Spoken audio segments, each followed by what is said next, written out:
Vajra Sattva Samaya Manupalaya Vajra Sattva Teno Trishda Ridru Me Bhava Suto Kayo Me Bhava Supo Kayo Me Bhava Anurakto Me Bhava Sarva Siddhi Me Prayatsa Sarva Karma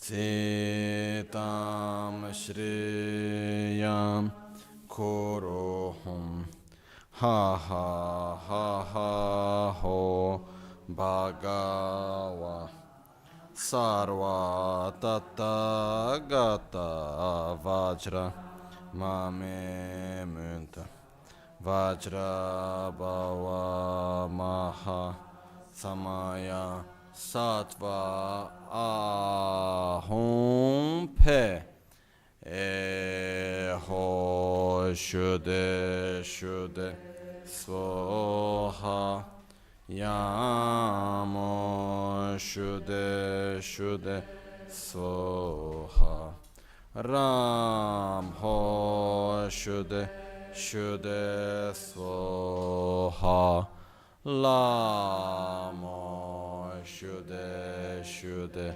Svoha Bamo Shuddhe Eyaran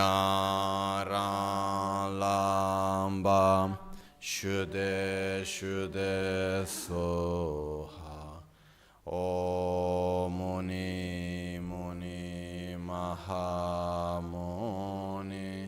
Shakya Muni Svoha O Ye Dharma Hetun Prabhava Hetun Teshant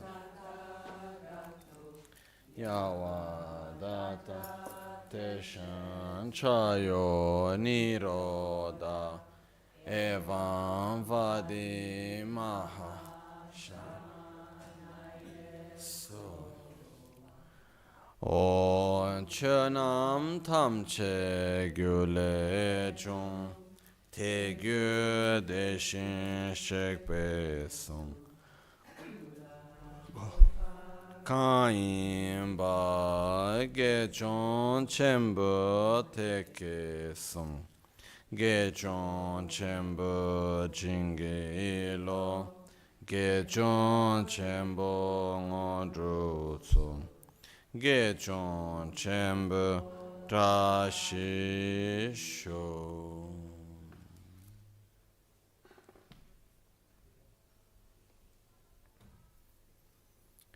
Sangye Chedan Tsoge Chonamla Chanchu Pardo Dani Kyapsu Chi Dagi Jinso Gibe Sonamgi Drola Pinchre Sangye Druparish Sangye Chedan Tsoge Chonamla Chanchu Pardo Dani Kyapsu Chi Dagi Jinso Gibe Sonamgi Drola Pinchre Sangye Druparish Sangye Chedan Tsogi Chonamla Chancho Pardo Dani Kyapsu Chi Dagi Jinso Gibe Drola Pinchre Sangye Druparisho. In the Buddha, Dharma and Sangha, I take refuge until enlightenment. Through the practice of generosity and the other perfection, may I attain Buddhahood for the benefit of all sentient. So as we said already before,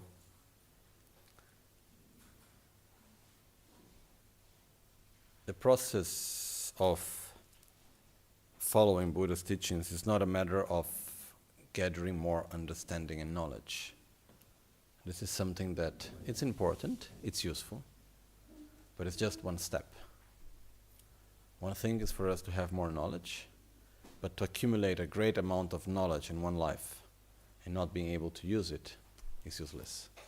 One day we die and the knowledge is gone. No? Like when we are reborn, we don't take the knowledge with us, right? I've never seen a baby already with his PhD ready, no?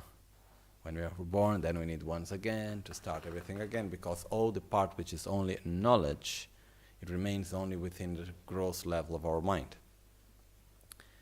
And so what's the objective? The objective is to take the knowledge and familiarize ourselves with it in order for it to be applied in our life, in order for it to be part of the way how we see reality. It's like changing our behavior, changing the way how we experience reality. So, in somehow, what the meaning of Buddhism is changing the paradigm in which we live. You know, every one of us, we do have a paradigm. We do have a way how we see reality, even though we are not aware of it. Even though we may say, oh, this is the way how the world is. If someone sees it differently, that's because he doesn't see it the way how it is. But actually, we only see reality around us and our own self in accordance with our own view.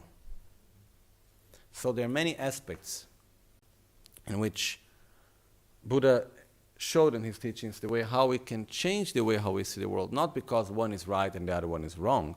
Many times both can be right. But basically because one makes more sense. One helps us to be better, to have less conflicts, to live in more harmony. Okay? So how to do that?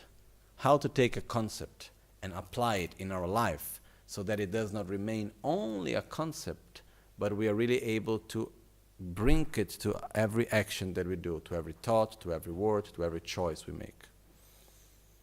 First step is understanding, listening.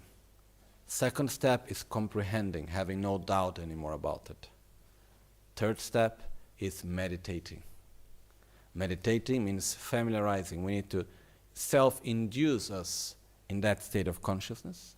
And we will see it, like yesterday was relying correctly upon the Guru.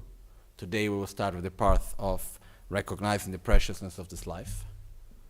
So we need to generate the state of consciousness in a spontaneous way. Not in a spontaneous way. We need to generate it in an artificial way, like induced, so that after it will come naturally and spontaneously. Then we don't need to meditate about it anymore because it's already natural and spontaneous. It's like a person that learns how to play an instrument. In the beginning, when you need to start playing the instrument, you need to think a lot. So you take the instrument and you take the violin, let's say, and you go, and it's very difficult. And it takes a lot of time in order to be able to play well.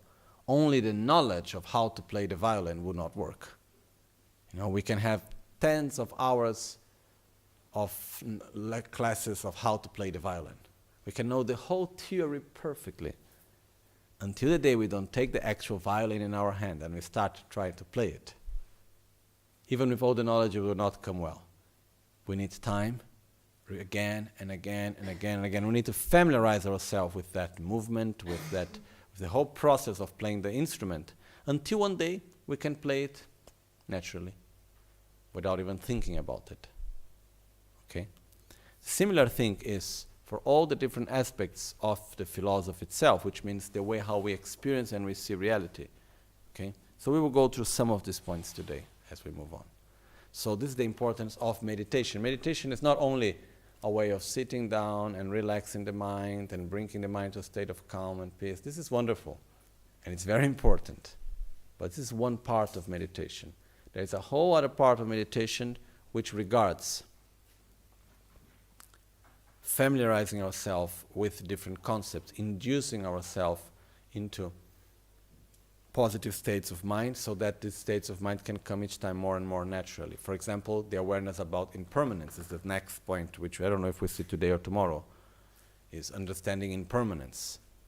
Normally we know the knowledge, but we do not put it into practice. The same thing is the preciousness of this life, as we will see today. Okay? So, That's why here comes the importance of meditation in this sense. So let's see how it goes. But the important thing that I want just to bring before we go to the actual text is really remember that the goal in Buddhism is not for us to, to learn things. It's not for us to be Buddhist. It's not for us to be a good person. Sure, we want to be as good for it, necessary for us to be a good person, but that's not the main point. The main point is changing our paradigm, changing the way how we experience and we live reality in order for us to suffer less, in order for us to help others to get out of suffering. That's the main point. Okay? So, let's go to the question of today. So, as we know, we are reading this text by Lama Tsongkhapa, which is a text which Lama Tsongkhapa was the founder of our tradition, and he lived, let me check the dates here. I have very, very bad memory with time. Yeah, Lama Tsongkhapa was living in the 14th century, basically. Okay, and he's the founder of our lineage, of our tradition. So very, very great scholar, great Mahasiddha, great master in all senses. So here in this text he puts some questions for us, saying, okay, if you want to practice Dharma correctly, you must ask these questions. Okay. There is a total of 50-something questions, okay? Up to question 28 is quite easy, then it starts to get difficult, okay? And then we have the other text, which is the text by Panchen, Losang, Chokyi, Gyaltsen, where he gives the answers, few centuries later, being more precise, on the 16th century. Then Panchen, Losang, Chokyi, Gyaltsen gave the answer. So we put the two texts together. So in order for us to have the help, otherwise I would just give answers of what I think, and I'm not sure about really if it's the right way or wrong. Some of them I'm very sure. Some of them, but it's good to have this reference of such a great master. Okay? Shenyang. Tingsangi gom chembala pel chewa delchorda mitakpe gomla la chesu chebar nawe na tela di tite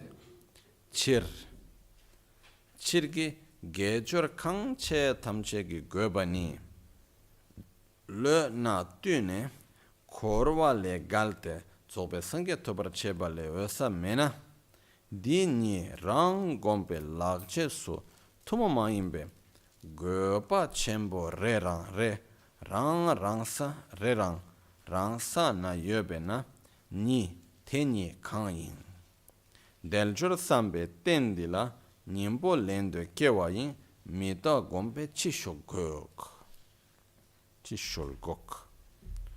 Okay, question number 18. For most of the great meditators of these days, the meditation on the preciousness of the human body and impermanence appears to be a simple practice of Dharma, whereby I would ask the following questions. Generally speaking, the purpose of all virtuous practice we do would be worth only for our progression from any level of short term to the long term of the crossing samsara to attaining the state of complete enlightenment. If that is so, there should be a particular effect from meditating on only these two topics, the preciousness of the human body and impermanence, a great purpose regardless of one's level. What are these two purposes? So the question goes, no?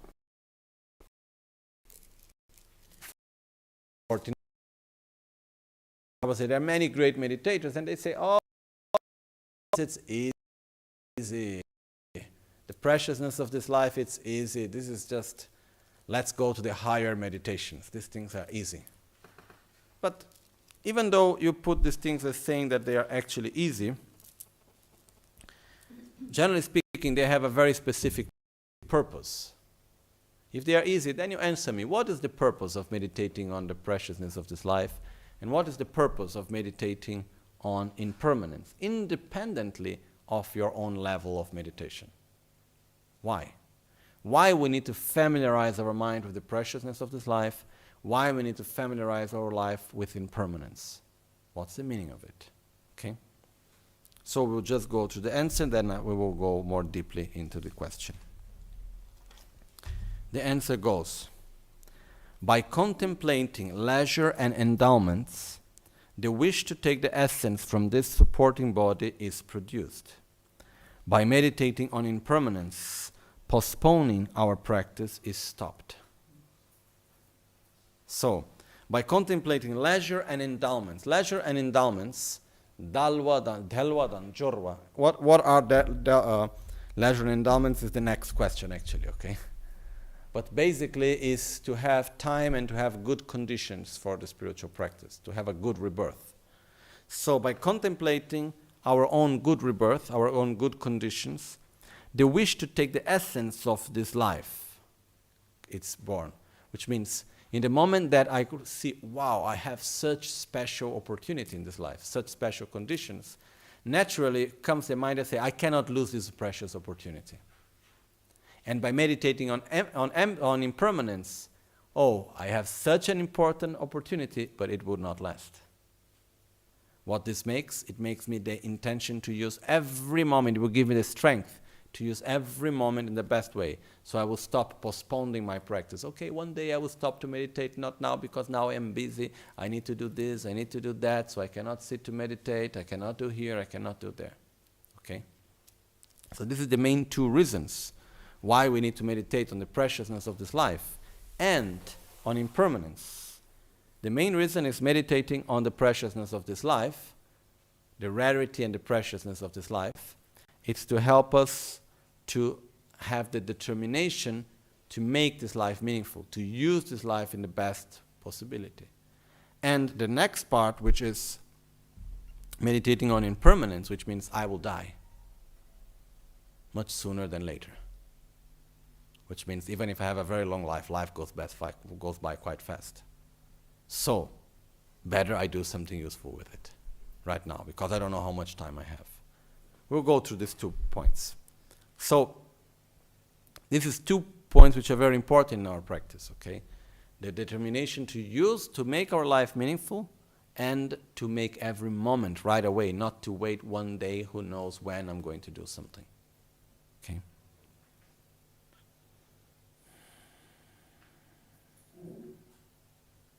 Okay, so these are the reason. Then we will go to question number 19, because I was about to explain it before, but then we go to the question because it's here already, okay?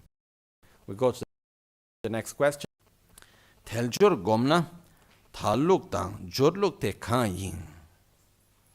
Tamcho drubla kumpe thal twingen jorpalak.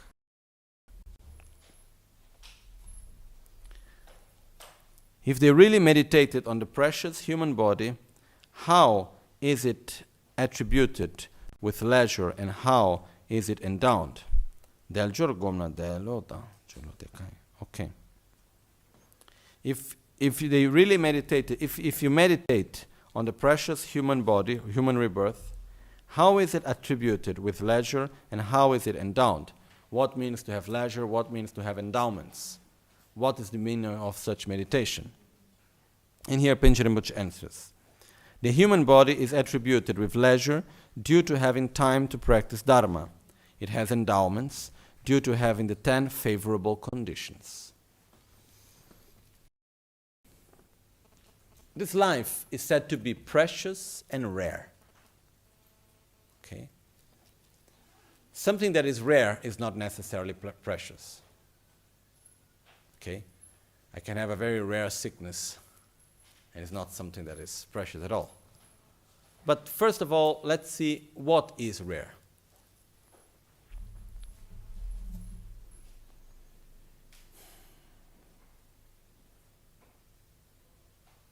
Every human being will have one deep, strong instinct, which is the wish to be happy and the wish not to suffer. Okay? So our main goal is happiness, is to be well, to be in peace. That's our main goal. It doesn't matter who we are, where we are, and so on. Okay? So, if we look well, without entering now into details, but if we analyze, we will see that happiness is not coming from external conditions, coming from internal conditions. It's coming from developing joy, satisfaction, balance. It's coming from having patience and love and compassion and eliminating anger and envy and jealousy and so on. Okay? So now, if we look to this human realm, this world, this planet in which we live, what happened if you put your hand on the door, on the hinge of the door where the door closes? Okay? It's closing the door. It's painful, right? So we imagine it clearly, no? We start listening the crack in the finger. It starts to get really painful. Can we stop to meditate? Can we meditate at that moment? Are we able, as we have the hand there with the pain coming, are we able to think, oh, I need to have love towards those sentient beings, and I need to develop patience, and I need, oh, my precious human rebirth, what I do, the guru-disciple relation, or any other thought? Are we able to do and have any other thought? We must be very well developed in order to do it. It's not impossible, but it's extremely difficult. What is our only thought when we have the hand there? I must stop the pain. I must take my hand out. And what happens if someone is holding the door and I can reach with my other hand that person? I would do whatever I can to take the person away. Okay. This is normality. There are some people which, metaphorically speaking, are born with their hand in the hinge of the door. There are many people that are born with hunger.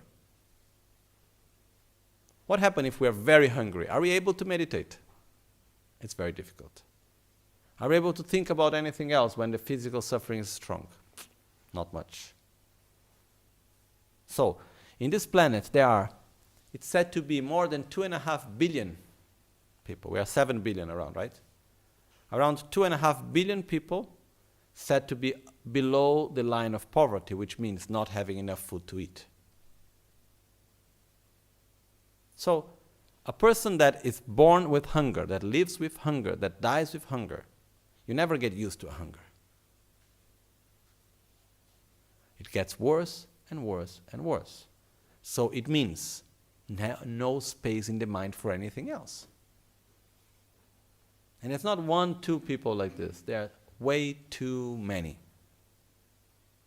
Okay? So, sure, there are exceptions, but most of the people that live in these conditions, do they have any space for true spiritual practice in their mind? No. It's like us, but it's not because we are better and they are worse. No. It's simply because of the conditions. If we put our hand on the hinge of the door, we have no space also. Okay. Similar to that, there are too many people living in these conditions. Then we have all the people that are sick. Then we have all the people that, this is again 1.5 billion at least, 2 billion, something more, that actually live just above the poverty line, which means people that they live their life in order to survive. You need to work 16 hours a day, whatever. So the life exists only for survival. I cannot do anything else. I need to dedicate my whole energy, my whole time for the survival, which means getting my food, having a place to live, taking care of my kids. How many people live like this? Too many. Very often we have a view which is a little bit naive, you know? Because we live in a very privileged part of the world. We don't even imagine how much suffering is out there. It's like, I heard many stories. I saw documentaries, and I know people that have been and have seen. I don't like even remembering, really, how much suffering is there. So the main point is not suffering or not suffering. The main point is that when we have too much suffering, or when we need to live in order to survive, We need to dedicate all our time for survival. We have no space within ourselves whatsoever for anything else. Okay? Then we have a big number of people that would have the space for spiritual practice, that would have the time and the space to reflect upon themselves, to look at their attitudes and so on. But so many people that are slaves of pleasure, slaves of money, slaves of power.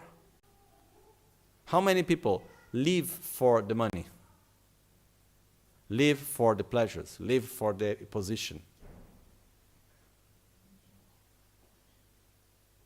Way too many. Most. Okay? So, there are so many people that would look.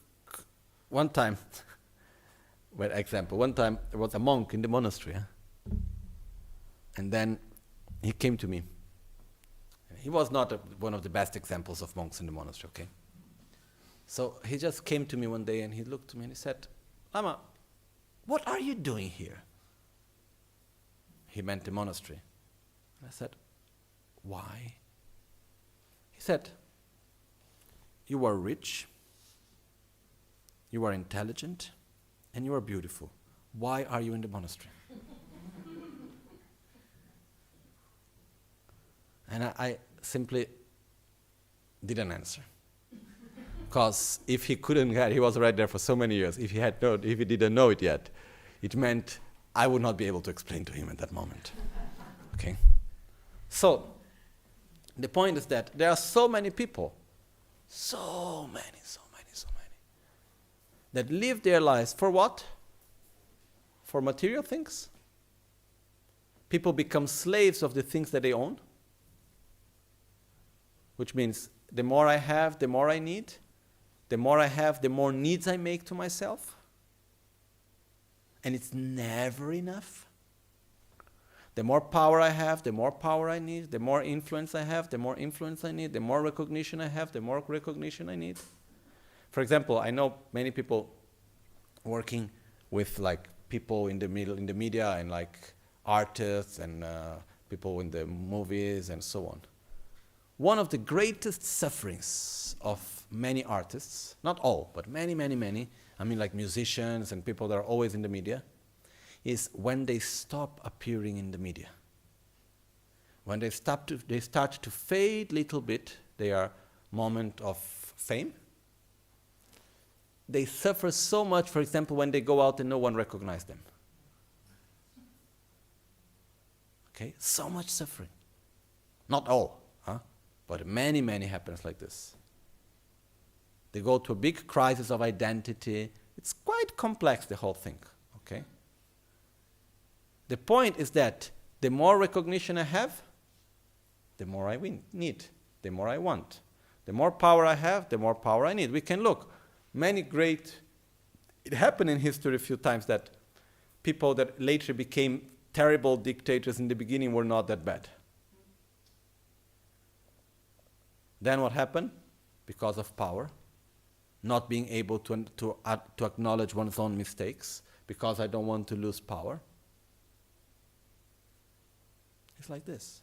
So how many people, each one of us in our own levels, we are slaves of money, slaves of pleasure, slaves of power. Okay? So, for example, for people who are going in this direction, they would look to us and say, are you crazy? You go to Italy on your vacation and stay closed in a room listening and reciting words in Tibetan and listening to someone talking the whole day instead of going to the lake or having a nice walk in the mountains or doing things like that?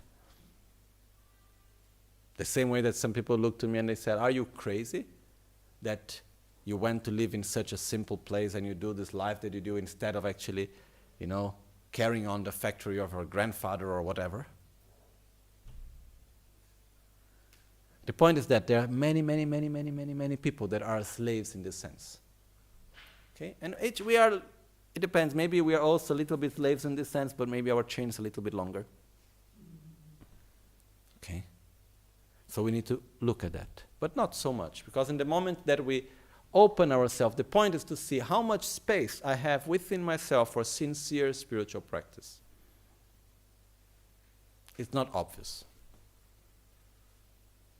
Then, there are all those people that want to follow a spiritual path sincerely, but have no idea whatsoever where to start. No one to guide. Then there are all those others that instead they want to follow a spiritual path, they find someone to guide them, but that guide them in a wrong way. For example, a few days ago, 2-3 days ago, was one of the important festivals in India and Nepal, religious, where they make sacrifice of animals. They kill millions of animals that day. Okay? According to Buddhism, you are not doing any benefit to yourself by killing someone else in order to have your own development. So this is someone being guided in the wrong way. This aspect specifically. I'm not talking about the whole religion. I'm talking about this aspect according to my own view. So now let's try to see of percentage. Okay? How many in this world, how many people have the material possibility to have assured the minimum necessary materially? At the same time, don't need to live just to survive. So we have more than what is the minimum. That are not slaves of money, of pleasure, of power, and so on. That wants to follow a spiritual path and that have found a correct guidance and a path to follow. Okay? If we look in percentage, not talking about Buddhism, I'm talking about any sincere spiritual path. If we look about percentage, what's the percentage of this, people with these conditions? 0.000000000000000000001 somewhere. Exaggerating. Okay. So,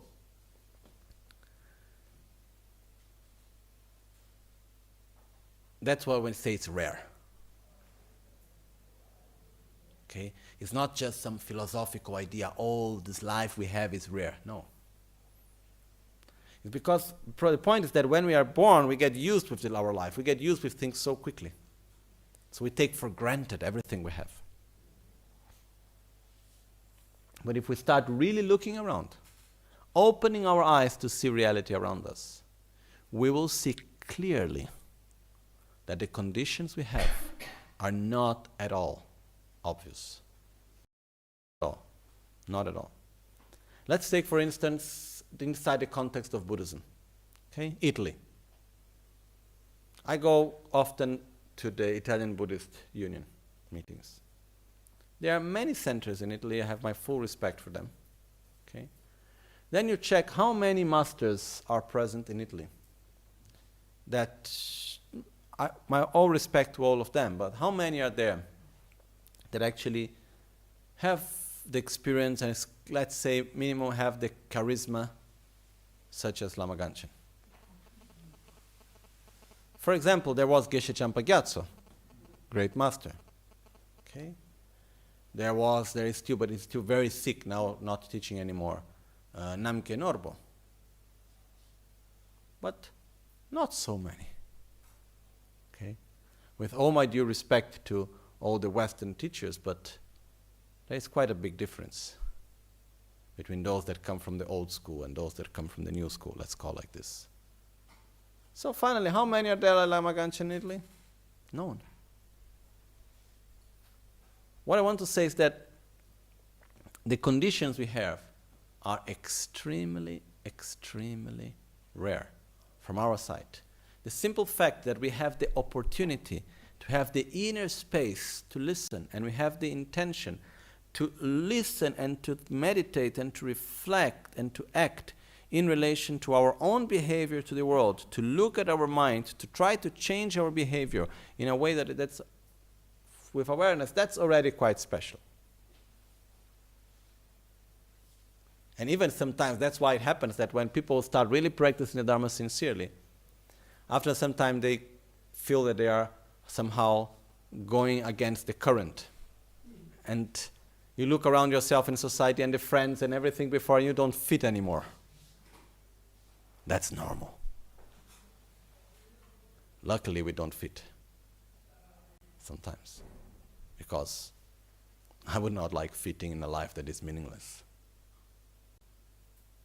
So, this life is rare. But then, it's rare, and so what? If we have such rare conditions, why are they so precious? As we said before, we have one main intention in life, which is to be happy, which is to eliminate our own suffering. Okay? And as I said many times, there is one main rule for us to follow. Do whatever you do, the important is that it works. If it works, welcome. So what really makes us happy? What can actually bring us a state of balance, joy, satisfaction, peace? Can external conditions bring that? Richness, pleasures, power? A few times I saw people saying to me, oh, you know, these rich people, they don't know to be happy because they don't know how to use their money well. If I would be in their position, I would be very happy. Not long ago, I was talking to a person, he said exactly that to me. Then you meet these very rich people. I know many. You talk to them. Because when people come to people normally come to talk about their problems. 95% of the time at least. And the thing that is quite funny, this last time I was in Brazil, I had this thought. Because in a very short period of time, I was talking with people from complete different background and complete different situations. From the most poor people to the most rich people. Like the two very extremes. And the problems were basically the same. You know, you can have all the money that you need for this and for the next 100 lives, if you could take it with you. One time a man even asked me, he was a very, very rich man, and he asked me, look, Lama, maybe isn't there a way, because you were recognized as a reincarnation, right? I said, yes. So it's possible to recognize reincarnations. That's technically yes. So, I make a trust, okay, that I will give to a person that can recognize my reincarnation, and then he will keep 1% of the money and the rest will go to my next life. No. And I told him, look, I think it would be really good business for someone to do it. You know? Let's make a company that recognize your reincarnation, heritage from life to life. I only take 10%. Okay? Plus expenses. But what happened is that I told to him, I would never ever trust anything like that. Okay? It doesn't matter who would do that. So, the point is that it doesn't matter how rich we may be. This doesn't mean at all that we have a life without suffering. Sure, if we are below a certain level of material well-being, if we don't have food, if we cannot take care of our health, if we don't have a safe place where to live, if we need to suffer from cold and heat, then we suffer more. Otherwise, once we go above a certain level, a threshold, then it doesn't make so much difference. Okay, so the point is that what actually can make us happy? External conditions? I don't believe so, really. If anyone would ever find something that can make a person truly happy, please come to tell me. I haven't found it yet. Many things that are very nice, but nothing that can sustain happiness for a long time. The only thing that I found, that the more I have, the better I am. Because, for example, pleasure, drinking water, is it good? Yes. Especially if you are thirsty. But if you continue to drink water, and you drink, and you drink, and you drink, 1 glass, 2 glasses, 3 glasses, 1 liter, 2 liter, 3 liters, what before brought us pleasure, what will bring? Suffering. So there is no pleasure that the more I have, the better I am, that can keep the sensation of satisfaction. No material thing that the more I have, the better I am. The only thing that I found up to today, that the more I have, the better I am, is patience, love, equanimity, satisfaction, wisdom, generosity, humility, our inner qualities. These are the things that the more you have, the better you are. So, the only possibility, the only way to do something that will bring us to a state of true happiness and balance, and that not only that, we don't need to make a trust and find someone to take to the next life. Automatically we take to the next life. Is developing our inner qualities in a deep state, not conceptually, but in a deep state. And that means to grow on the spiritual path. That means to practice spiritually. To develop our qualities deeply. So this is the most precious thing that anyone can do. So this opportunity of life that we have is rare, as we saw. And it's extremely precious. Why? Because through it, we can practice Dharma and we can gain what we most want. That is a state of peace, a state of happiness. Both in this life and what comes after. If we use correctly by practicing Dharma, the conditions that we have, we can gain things that it's impossible to gain in any other way. That nothing can buy. Okay?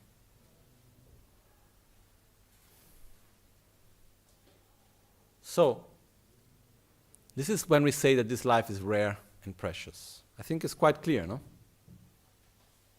Okay? So it's precious because if we use it in the right way, the opportunity, the conditions that we have, this will give us the possibility, really, deeply, to change our behavior, to change our emotions, and by that, to gradually eliminate the cause of suffering and brings us a state of peace. Okay?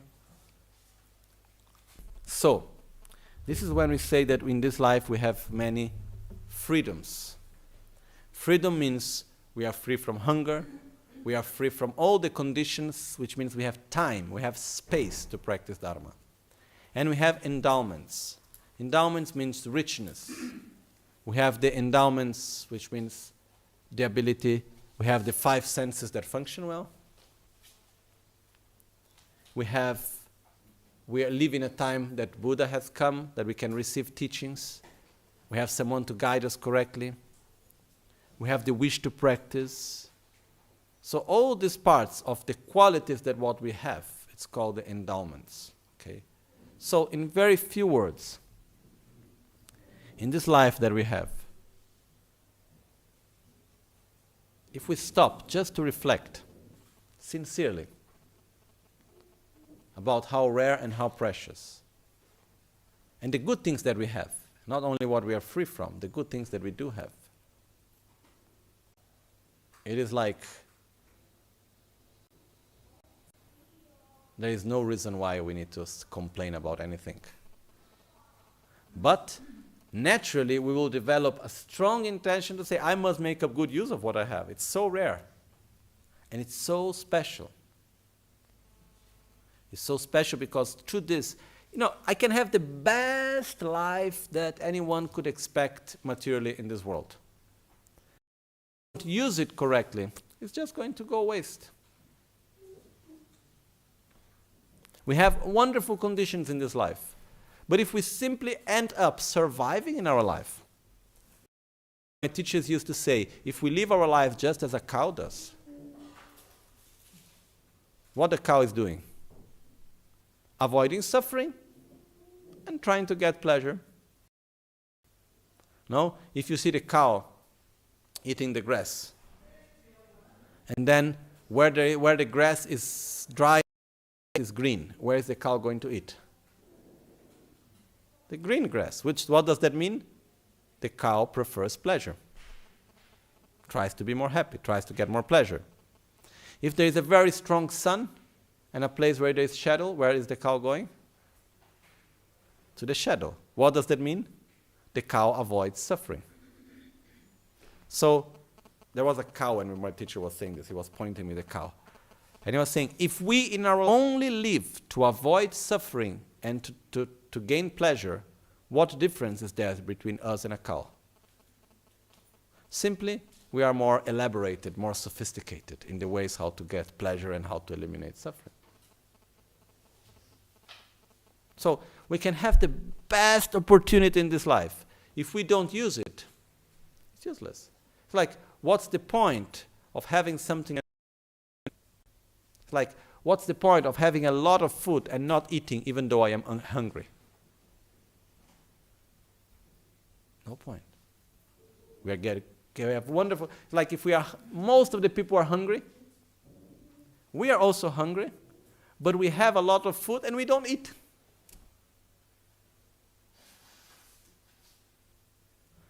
Everybody suffers. We also suffer, but we have the tools, we have the opportunity to eliminate suffering, and what we do? We are there worried about this, that person said that, how do I do to get this pleasure, how do I do to eliminate this little suffering? I heard this, oh, you see what happened in the news, that new movie, this and that, blah, blah, blah, blah, blah, blah. We get lost in the little problems of everyday life. And then one day when we see what happened, life is gone. This opportunity is gone. There's nothing wrong. Everyone would die.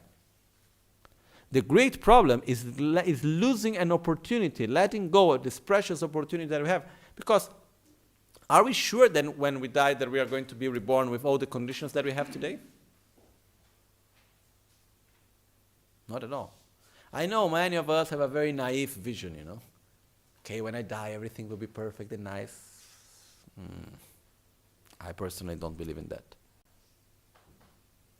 If we act correctly in this life, sure we can have a good continuity, no doubt. But we should not take anything for granted. So, this precious opportunity I have, we must use it. We must make this life meaningful. So in conclusion for this, some time ago, I was with a friend in Brazil, a new friend, a man I just met that few days before actually, and after he became a friend. His name was Ricardo de la Rosa. He was one of the greatest, directors of photography in Brazilian cinema. Very nice man. And he passed away a few months ago. He had cancer in the pancreas or something like this. First pancreas, then after liver, something like that. Very good man. And one day I was talking to him, and then trying to find the essence, and then that moment I had an insight, which was basically in our life, if we take all the teachings of the Dharma and we condense it, okay, for most of us, it's possible to go some level beyond, but I think it can condense for everyone. If we condense all the teachings and all our practice, we can condense into 3 points, which goes beyond being Buddhist or not being Buddhist. 3 things that everyone needs to do in life. And then they have the same level of importance. First point, we need to take care of this life. We have a body, we need to be healthy. We have a body, we need to live in a place, we need to pay the bills. For that we need to work. We have relations with other people, we have commitments, we have responsibilities. Family, friends, children, job, we have responsibilities. Society. So do everything that you do in this life in the best way. Take good care of this life. This is the first point. Everything we do in this life, let's do it in the best way. Which doesn't mean in the perfect way because we are not perfect, but which means we should use the best of our abilities to do everything in the best way. Second point. Okay, we have this life, we take care of this life, wonderful. But the second point, we must make of this life a meaningful life. Which means to use this life as a tool and not as a goal. We use this life as a mean to benefit others and to become a better person ourselves. This means in very few words to make this life meaningful. So, we use the opportunity we have in this life, we take good care of this life, but we must use this life in order to benefit others and to become a better person. Okay? I'm making it very short. Third point. We must prepare to die. We are all going to die. We have no idea when. And the moment of death will determine the way how we will be reborn after, how we will continue after. So, live life taking into consideration our own mortality. It's very important. And finally, what does it mean to prepare to die? It means to live meaningfully. Okay? When we go into details, what does it mean to prepare for death? It means, in very few words, not to be attached to material things, to relate to material things as a mean and not as a goal. I have something.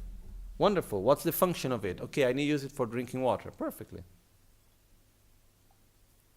I have something. It has no function. Or I give or I sell. What's the point of keeping something if it has no function for me? No use. Everything I possess materially should be there to serve me, not me serving them. So relate positively to material things. Relate positively to this body. This body is also here to serve us, not us to serve the body.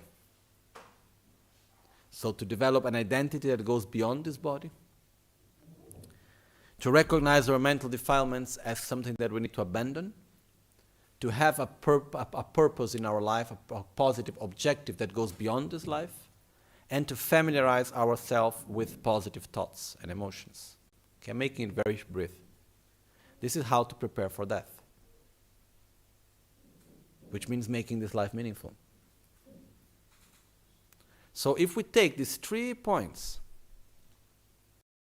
this life, make this life meaningful, prepare for death. These 3 things. But this must be part of our daily life. Not sometime, one day, when I receive an official letter from the Lord of Death saying that I'm going to die, which comes in the form of a diagnosis from a doctor. Then I will say, oh yes, I must prepare to die.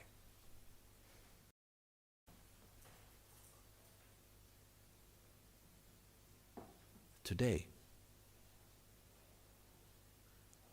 So it's really like, but the most crazy thing, you know what it is? That we can talk a lot about that. Where do we feel all of this? Here.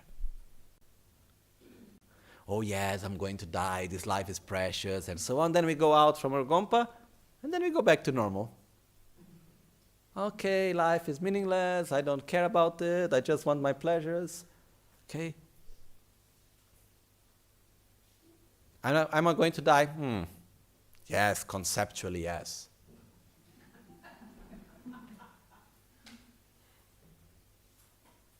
Okay. So that's why, what do we need to do about the preciousness of this life and the certainty of death, impermanence? We need to meditate about it. We need to reflect upon it again and again and again. How precious is this life? Everything that we're saying here and much more. We reflect about it, we think about it again and again, a sort of a positive brainwash. Until the moment that we wake up in the morning and we have joy. We'd say, oh, how wonderful I am alive in this beautiful opportunity that I have.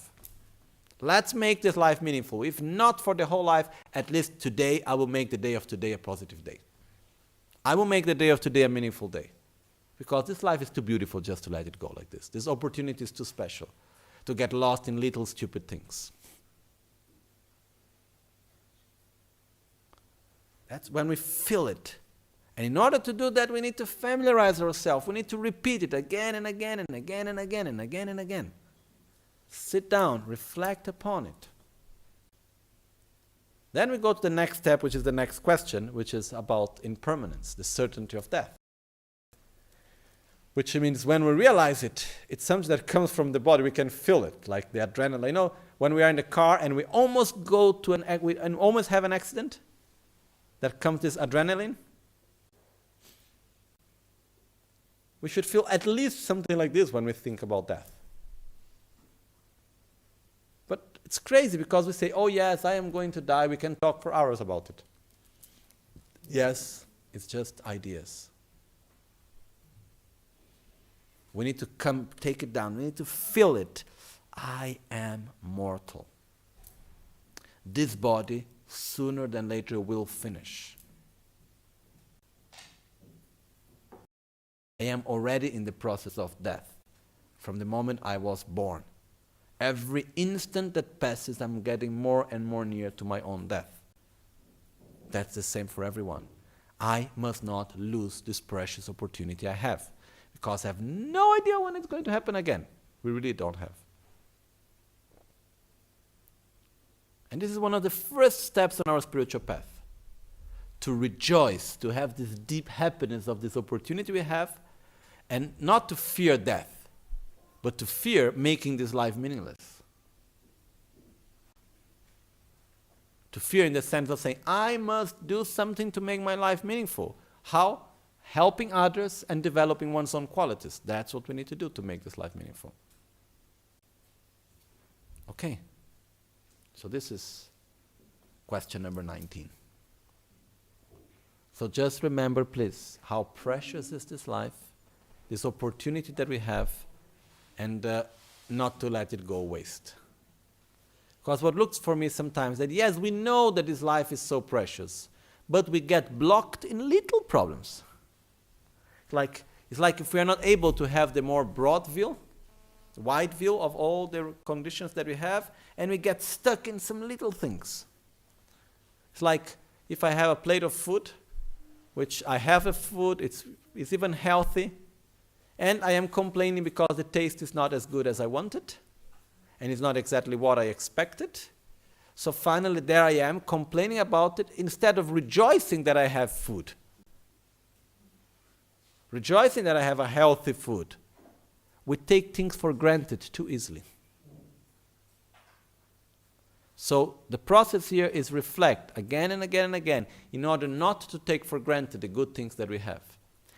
In order to make good use of this opportunity and not to be lost in little stupid problems as we do often.